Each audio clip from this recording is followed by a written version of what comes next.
ఎదుటి మనిషి కన్నీరు తుడవడానికి రక్త సంబంధమో, స్నేహబంధమో, పేగుబంధమో ఉండాల్సిన అవసరం లేదు. పిడికెడు గుండెలో చీటికెడు మానవత్వం ఉంటే చాలు. నిజం అనే వెలుగు ముందు నింద అనే చీకటి ఎక్కువ కాలం నిలబడదు. అందుకే ఎవరో ఏదో అన్నారని బాధపడకూడదు. కాలమే వారికి తగిన రీతిలో బుద్ధి చెబుతుంది. ప్రేమ ఆక్సిజన్ లాంటిది. కనిపించదు కానీ బ్రతికిస్తుంది. ఉన్నంతలో బ్రతికేవాడు ఎప్పుడూ ఉన్నతంగానే బ్రతుకుతాడు. ప్రెస్టేజ్కి పోయేవాడు పక్కదారులు పట్టిపోతాడు. నిజానికి నీడకు ఎంత తేడా ఉంటుందో అలాగే మాటలకు, చెప్పుడు మాటలకు కూడా తేడా ఉంటుంది. అర్థం చేసుకోవడం అంటే తినేవి తాగేవి తెలుసుకోవడం కాదు. కోపానికి కారణం, ఆనందానికి అర్థం తెలుసుకోవటం. దొరికిన దానితో సంతృప్తి పడేవాడు ఎప్పటికీ చెడిపోడు. ఎంత దొరికినా అసంతృప్తి పడేవాడు ఎప్పటికీ బాగుపడడు.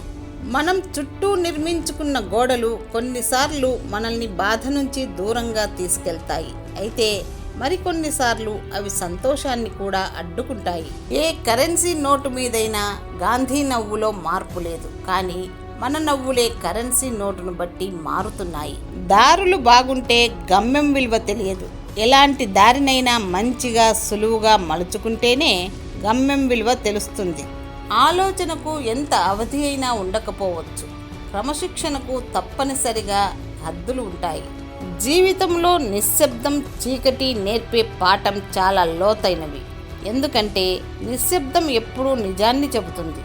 చీకటి నీ అనుకున్న మనుషుల నిజస్వరూపాన్ని చూపుతుంది.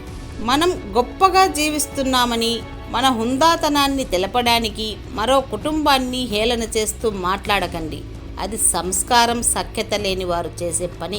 ఒక్క మనిషి నీ ముందు ఎలా ఉంటున్నాడు అనేది నిజం కాదు. నీ వెనకాల నీ గురించి ఏం మాట్లాడుతున్నాడో అదే నిజం. నీకున్న అందమైన రూపం కేవలం ఎదుటివారి కళ్ళను మాత్రమే దోచుకుంటుంది. కానీ అందమైన వ్యక్తిత్వమే నీదైతే అది నీ చుట్టూ ఉన్నవారి మనసు దోచుకుంటుంది. అవసరం లేని వారి గురించి ఆలోచించి ప్రయోజనం లేదు. వాళ్ళు బంధువులైనా, స్నేహితులైనా, ఎవరైనా సరే. మన విలువ తెలియని వాళ్లతో ఏం మాట్లాడినా, వాళ్లకు ఏం చేసినా మన విలువ తెలియదు. బాధపడటానికి 100 కారణాలు చూపించినా లైఫ్లో నవ్వడానికి 1000 మార్గాలు ఉన్నాయని చూపించు. నీకు లైఫ్లో ఎంతో అందంగా కనిపిస్తుంది.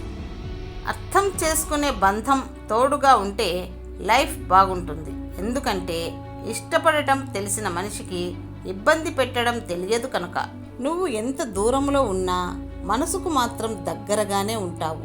దూరం మనుషులకే గాని మనసులకు కాదు కదా మిత్రమా. ఓర్పు అన్నింటికీ మూలం. కోడిగుడ్డును పొదిగినప్పుడే పిల్ల వస్తుంది, కానీ పగలగొట్టడం వల్ల రాదు. నేను హ్యాపీగా ఉన్నానంటే నాకు ప్రాబ్లమ్స్ లేవని కాదు, వాటిని ఎదుర్కొనగల శక్తి, ధైర్యం నాకు ఉన్నాయని. నీటిలో విసిరిన రాయి కరిగిపోదు, అలాగే హృదయంలో గుచ్చుకున్న మాట మాయమైపోదు. దరిద్రుడు అంటే ధనం లేనివాడు కాదు, ధనం ఉండి గుణం లేనివాడే దరిద్రుడు. స్నేహాలను పలకరించండి, సంతోషాలను ఆస్వాదించండి, సందర్భాలను ఆహ్వానించండి, సంశయాలను తొలచివేయండి, సంకల్పాన్ని బలంగా నమ్మండి, లైఫ్ను హ్యాపీగా గడపండి. టైం ఉన్నప్పుడు మాట్లాడేది పరిచయం, టైం చేసుకొని మాట్లాడేది బంధం. మీరు ఎవరి నుండి ఏమీ ఆశించకండి, నిజాయితీగా వ్యవహరించండి. మీరు అలా ఉండగలిగితే మిమ్మల్ని చూసి మిగిలిన వాళ్ళు కూడా అలాగే ప్రవర్తిస్తారు. మరణమే ఎదురుగా ఉన్నా ఎదురించి నిలబడతాను, కానీ నాకు మర్యాద ఇవ్వని చోట మాత్రం నిలబడి కూడా మాట్లాడను. అమ్మాయిల మనసు సముద్రం లాంటిది. దానిని అర్థం చేసుకోవాలంటే ఆకాశమంత మనసు ఉండాలి. నీ గొప్పతనం ఖరీదైన బట్టలలో, ఖరీదైన లైకులలో కాదు. నీ పేరు చెప్పగానే ఎంతమంది ముఖాలలో చిరునవ్వులు కనిపిస్తాయో అది నిజమైన గొప్పతనం. మనిషిలా అందరూ బ్రతుకుతారు, కానీ మంచి మనిషిలా కొందరే బ్రతుకుతారు.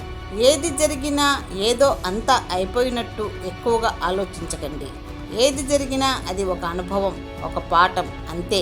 గుర్తుంచుకోండి, లైఫ్లో సంతోషంగా ఉండాలంటే కావలసింది ఆస్తులు, అంతస్తులు కాదు. నీకు నేను ఉన్నాను అని చెప్పే తోడు ఉంటే చాలు. వేరే వారి విషయంలో ఔదార్యంగా, నీ విషయంలో నిక్కచ్చిగా ఉండాలి. మన లైఫ్లో ఎన్ని బంధాలు ఉన్నా సరే మన ఇష్టాలని కష్టాలని పంచుకోవడానికి భగవంతుడు సృష్టించిన అద్భుతమైన అనుబంధమే స్నేహం. అంతా బాగున్నప్పుడు ఎవడైనా హ్యాపీగా ఉంటాడు. కష్టాల్లోనూ కూల్గా ఉండేవాడికే ఓ రేంజ్ ఉంటుంది. ఆరోగ్య పోషణకు కొంత టైం హెచ్చించకపోతే జబ్బు పడి చాలా టైం కోల్పోవలసి రావచ్చు. కాలం నీకు అనుకూలంగా లేనప్పుడు సహనమే సరైన మార్గం. పడుకునే ముందు మనసుకి నచ్చిన వారిని పలకరించడంలో ఉండే హ్యాపీ మాటల్లో చెప్పలేం. 100 మంది ఫ్రెండ్స్ ఉండటం గొప్ప కాదు, పొందిన స్నేహాన్ని 100 ఏళ్ళు కాపాడుకోవటం గొప్ప.